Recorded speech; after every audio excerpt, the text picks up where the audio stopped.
Hi Emma, thank you so much for coming on the People in Housing podcast. I'm going to introduce yourself, that'd be great. Yeah, I'm so happy to be here. My name's Emma Richman and I'm an exec director in housing. I've been in the industry for nearly 30 years, which Amazing. I can't believe. Yeah, that's flown by. And brilliant, let's crack on. Amazing. So obviously when, 30 years ago then, when you first got into the sector, talk us through, that start of your journey. Yeah, so it's staggering really. Like a lot of people, I fell into housing because I was looking for something interesting to do. I had done an architecture degree in London at UCL at the Bartlett, which was really amazing that I got into that, and I still keep in touch with people that I was on that course with. A lot of people that did that course are designing rides for Disney and using their architectural skills to do all of that, which is amazing.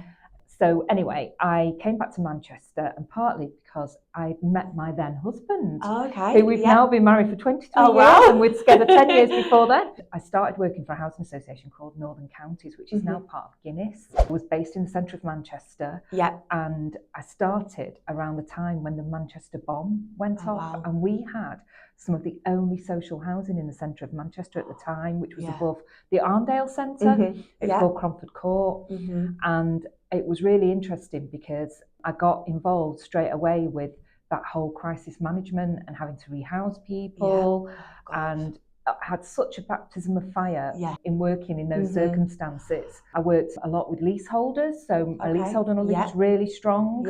I progressed through Northern Counties to a point where they actually paid for me to do a building surveying degree at Salford Uni, which was amazing. Yeah, absolutely. So I was in the surveying side. It's amazing really because all that property stuff I've done from the root all the way through. And now I'm an exec director. I manage all of that. I've seen what, but when I was doing that, you had very bulky mobile phones. We used fax machines to send things. It was very different. You didn't really have the whole, like the focus now on digital and AI and looking at things in a different lens. But it was a time when social housing wasn't as known, I don't think. Particularly, there was pockets of it everywhere. As a result of that, I just worked through the sector. I've been on various boards. I'm currently on the board of First Choice Homes Oldham as a non-exec, and I chair one of their committees, which is then Customer and Communities Committee, which is really good. Talk us through that one a little bit in detail then, what you sort of do with them. So I applied to go on their board during lockdown. I was really successful. 100 people applied and I got the position, which is amazing. And at that time, housing providers really struggled because a lot of staff were able to work from home, and I think the housing sector did adapt to having to work from home with all the technology, but responsive repairs teams needed the PPE to go out. I remember you needed letters to prove that you were going to work and everything else. So working with that organisation as well, there was a lot of stability issues because there was a bit of churn with the exec team and the chief exec. While I've been during that role, there's been 3 chief execs. The new chief exec's in role is brilliant, and he's been in for nearly a year. And I can see the cultural difference in the organisation. And so when I joined, I was asked to chair the Investment and Development Committee, which was really good because they've got quite a good development programme. They've got the quite strong, larger housing association. And I was able to add some guidance to that. And then my committee, the Customer and Communities Committee, it's in its infancy. It's allowing the customer voice to come through to board because that wasn't happening. No. And something I championed at board actually. So I'm really privileged to lead that committee. And we've got independent, we've got GP on that committee. We've got customers, which is great. Really and we've got other board members. And for me, it's a channel that's providing assurance to the board on things like safeguarding, on some of the more detailed aspects of housing that as a board now you need to know about and have proper assurance on. Of course. So I found that really interesting. No, absolutely. And then obviously from then, obviously sort of going back to obviously when you started out like as a building surveyor and how then did you start to develop obviously as a woman in property and moving up the ladder? When I was doing my building surveying degree, I was one of 4 girls on the course. We keep in touch actually now, which is great. So I became an inspector. My decisions sometimes were challenged a lot more than others. Yeah. And I remember once bringing my qualifications in because I had to prove this is what I've done. Which is really bad. But eventually, it's all about resilience and trust and just working hard. Times are different because some of the things I heard then you would not hear now, which is really good. Yeah, definitely. But I used my skill and the opportunities that I had to then move into development at Northern Counties was really interesting because there'd been a really big change with something the government brought in to do with rent restructuring, which affected people's development programmes. So the development team in Northern Counties had almost narrowed down, and a lot of people had gone, and then there was opportunities. So there was an opportunity for me to join it. Yeah. It was brilliant. I did one of the best schemes I've ever done in the centre of Stockport. Oh, really? Just was on different levels, and we found evil things in the ground. Oh, wow. Yeah. It took really 7 years, things. and I go to Stockport now to have a look at it. It's brilliant. It's called Mealhouse Brown. It won loads of awards. Yeah. But then Northern Counties went to merge with Guinness. So for a time, I was a development officer working in Northern Counties and Guinness. Oh, right, okay. Then I got married and I was pregnant and I had my son. And Guinness were huge, and my geography of where I was going to manage was going to be Newcastle and Liverpool. My staff were all over the place. Wow, yeah. And I had like a 1-year-old, and I just thought, this is really, even though what was really good at Guinness was I trialled a condensed week. I was one of the first people to do it. Which was really good, which is hard because you're still doing 4 days. Of course, it's a long hours and those as well. But when I think about what I did was I work in the centre of town. Yeah. I live probably a good 10 miles away, and I would drive back at my lunchtime, pick my son up from the nursery, take him on a swimming lesson. Oh my God. Dry him off, take him back to nursery and get back to town. And that's what working mothers were doing at that time. It was just, and when I think now about the fact that working from home is a possibility and how, people are much more flexible in the hours that they work and everything else, it was really hard. You were really relying on really good after school facilities and everything else. And everyone around you. I know, and my son's 21 now and in China. That's amazing. That is so amazing. So that prompted me to look for something a bit more local. Yeah. And where I live in Trafford, the Trafford Housing Trust had just formed. So a lot of housing trusts started as stock transfer organisations for the local authorities. Yeah. It enabled them to get funding to be able to do things like kitchens and bathrooms, and it just enabled them to operate as businesses a bit better. Yeah. So that had happened in Trafford, and they were looking for senior development manager. I went for that job and got it, and it was amazing because I was a lot nearer home. Yeah. I was able to walk my son to school and then go to work, and it was just a lot better. The geography was a lot more. I mean, they're now part of L&Q. Yeah. So it just shows how things move on. Yeah. Oh God, yeah, definitely. And then while I was there, I got onto Southways board. Southways, another stock transfer, and I became their chair, which was amazing. Yeah. And I had all this experience. Started getting exec roles in the housing sector. Of course, yeah. And so currently I'm on Oldham's board, but I'm also vice chair of the Pankhurst and Manchester Women's Aid, which I'm really proud of. Yeah, amazing, which I know we've spoke about before, but definitely be good to, if you could obviously talk through a little bit more detail of what you do with them. Yeah. So there's some amazing stuff. So I got approached around the 2018 mark by the chief exec there, because I'd worked with her at Northern Counties, Gail Heath. They were putting a heritage lottery bid in for their museum, which is the home of where the suffragettes met, which is amazing. Yeah. Emmeline Pankhurst's home.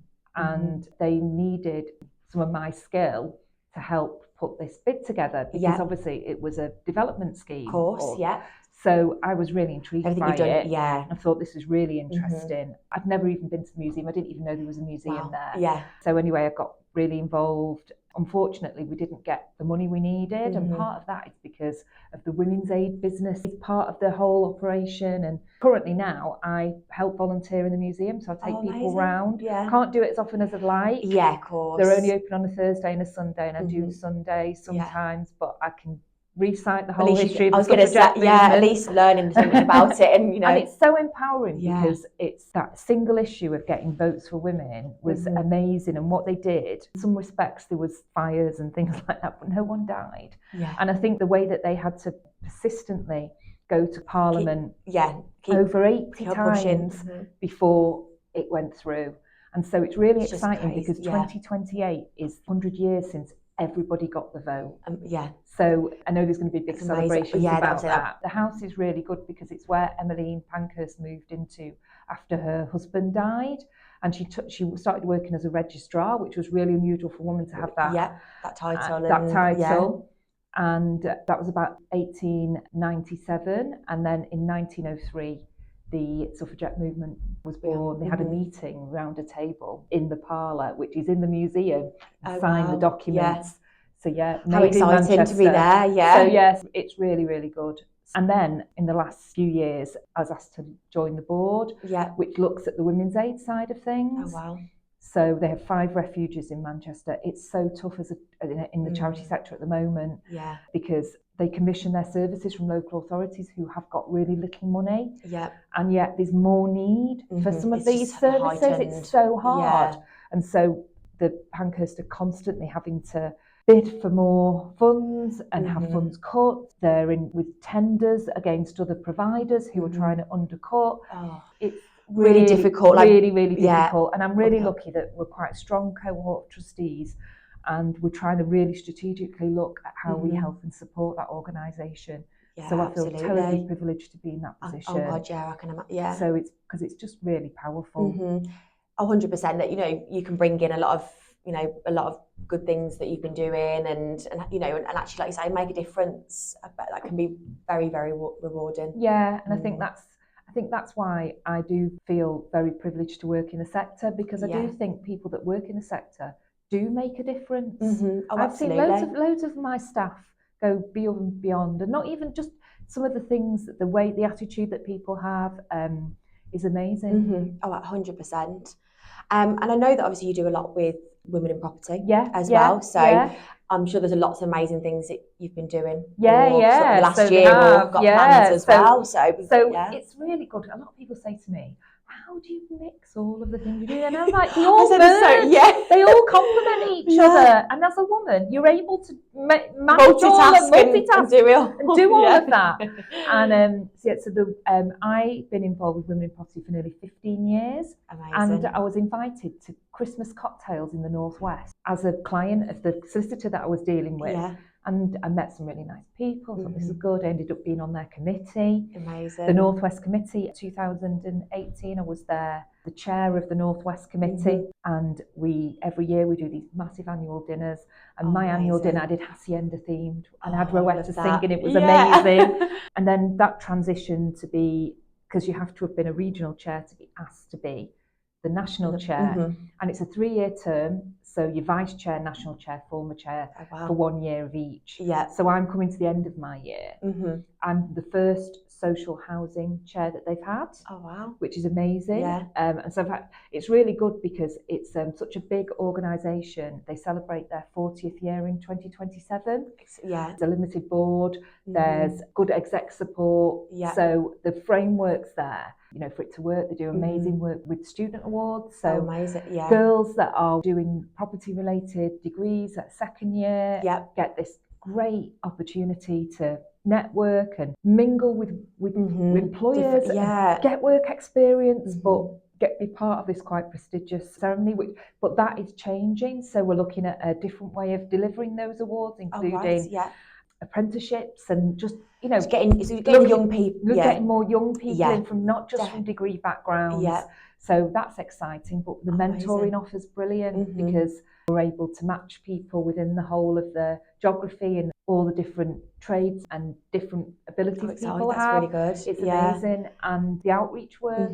So each branch goes out and does lots of work in schools and with partners. So it is really, really good. It is so difficult, like when in that young generation, you leave school and you're just out in the big wide world. You don't really know you know, I feel like I've experienced that. You don't really know where you want to go, really. So I think things like that. So introducing, because sometimes, like exactly like you say, education and degrees might not be a way for everyone and way people work. So I think it's really, it's really exciting. Yeah, we have to look at different something talks. different. Yeah, absolutely. But because I remember when I was early in my career, going to conferences on my own, I know. It's that the stomach churns, and it's such a weird, But what's great about Women things. in Property events and some of the skills that you get from being part of it is that it's so friendly, and you just don't feel like that. And I think that there's lots of skill-based training that you get as well through Women in Property to help you be a bit more resilient, which is so good. And I've met brilliant friends from it. So I've got a really good friend that I met from it that I'll go walking with or swimming with on a Sunday. It's great because I get, as national chair, a voice. So I write pieces for Property Week.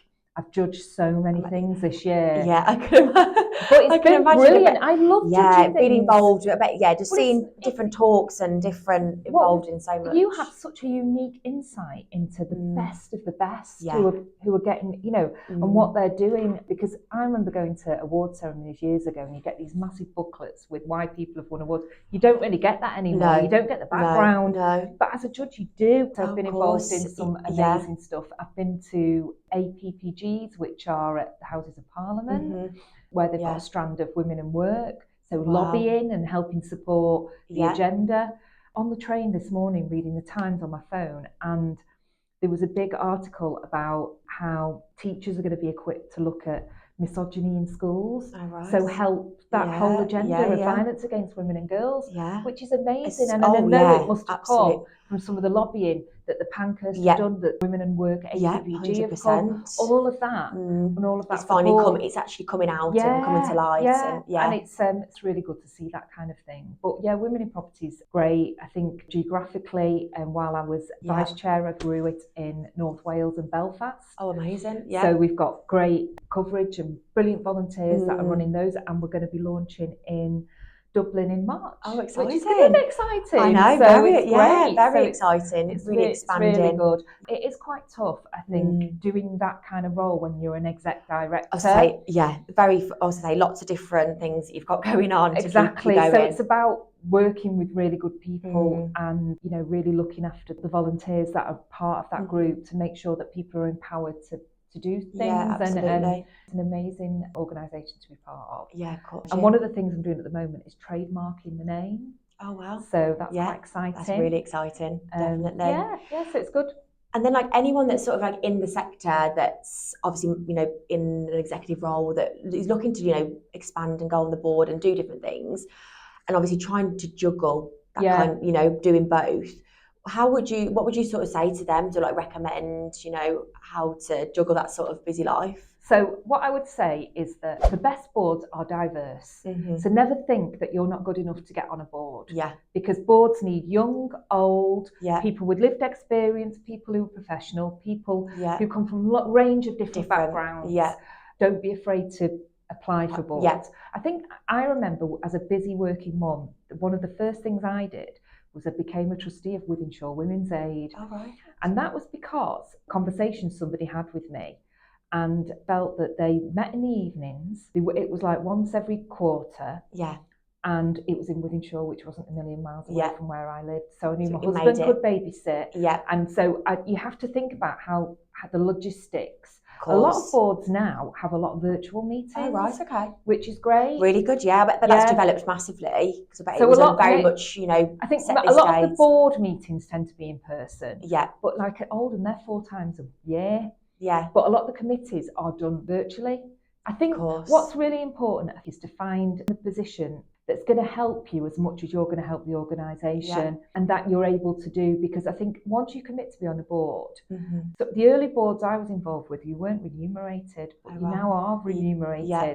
So you either side you're held to account. So you need to read your papers. You need to you need to be vocalising the meetings. Yeah. And I suppose that's things that I've learned in the past by being on board. So I think my advice would be, don't be afraid to apply for different boards. Yeah. If you've never been on a board before, go for a trustee of a smaller charity and get that little bit experience. Yeah. Coming to the end of it, involved with the Scout Hut, because my son was a beaver. Yeah. I got involved with this Scout Hut, and I've had to deal with boundary issues for them and everything. Wow. But we're a tight-knit of trustees that have worked together for nearly 15 years. That whole governance, it's going to be all governance on different levels. Of course. But it's all experience that you can pop down. And I think what a lot of organisations are getting really good at is succession planning, and boards are like that. Yeah. So recently we did some trustee interviews at the Pankhurst for new board members. Right. Yeah. We had an amazing turnout, and we had 4 positions, but we had a couple of people that I felt would be great on the Heritage Committee. Right. We can help support them to then get onto the board later on. Yeah. You're always going to get knockbacks on of things. Course. Yeah, 100%. Just it's not carry always, on. Yeah, keep going. Be resilient. Keep going. Keep your CV up to date. And I think what's really good as well is I get approached now to go on lots of boards. I encourage people to tell me when they're looking for something. So someone did a meeting that I had a few weeks ago. Yeah. I knew that something come through that wasn't. I didn't have I at the moment haven't got time for another board with what I've got on. Of course. But I sent it over to someone else. Because you knew that I think that they would be great. Yeah. So I think that whole building your network up, because you just don't know when your network's going to support you. Absolutely, and come back as well. Yeah, 100%. And then sort of, if you like, reflecting back to the start of your career, what would you what would you recommend to your younger self getting, if you could do it again, coming into this sector now that obviously you've experienced so much? I've had an amazing opportunities that have got me to where I've got to. Yeah. And I think that part of the reason for that is that I've always said yes to the right things. Yeah. And I've found a way. Yeah. I think I wasn't as confident in my younger years. Yeah. And I'd probably try and give myself a bit more backing that I could do it. Yeah. Not being in your head so much, thinking you can't do that because of imposter this, syndrome and everything else. Yeah. And I trust yourself a little bit more. Yeah. And I look back and I think, did I miss any big opportunities? One big opportunity I missed at university was I could have done an Erasmus program by going abroad. Yeah. And I think of my sons that's studying in China at the moment, now. doing having an amazing time. Yeah, you think, why did I do that? Yeah. So, but I think I'm also a great believer. Don't look back. Yeah, 100%. Look forward. 100%. Because the opportunities are there. Volunteer sometimes and just find what fits within the time frames you've got. Because people have lots of caring pressures now and, of course, and everything else that's going on in people's lives. And I actually think as well, housing at the moment is really tough. It's a lot tougher when I started. There's a lot, There's a lot more scrutiny from the regulator. There's a lot more. Our properties are a lot older, so there's a lot more instances of damp and overcrowding and everything else. There's a lot more vulnerabilities out there, and often housing professionals and organisations can't help but have to get involved in some of those situations. I can imagine, I think that people in housing have to be so resilient. Yeah. And the sector, I'm worried about the sector in that people will move out of the sector when we need good people to stay and really just stick it through and, like you say, have that collaborative. Because it's a great place to work in terms of a sector to work, because people always need a home. Yeah, 100%. And there's so many opportunities with how you work, all the studying. I was privileged to be able to do a degree. Yeah. And what's really good now is when I did that degree, I was working obviously, so I wasn't too bothered with the APC bit. Of course. And I'm doing that now. Yeah. Before I started the org. So my RICS, so I'm doing that. My husband's RICS, so he's sort of helping me a bit. Yeah. Which is amazing. So again, just look at opportunities and go with them, because what's the worst that can happen? 100%, absolutely. And I think that's such a massive thing to sort of like end on and talk about, because that just reflects on everything and all the amazing things you've done and got in and I think the other thing is surround yourself with good people. 100%. Find your tribe. Absolutely. And women in property have helped me do that. Oh, amazing. Well, obviously, thank you so much for all of that. No, it's my pleasure. Been amazing. I know it's some really, really good insights, so like I say, the younger people and everyone in the sector as well. So, thank you for coming on. My pleasure. Brilliant. Have a lovely Christmas. Thank you, and you.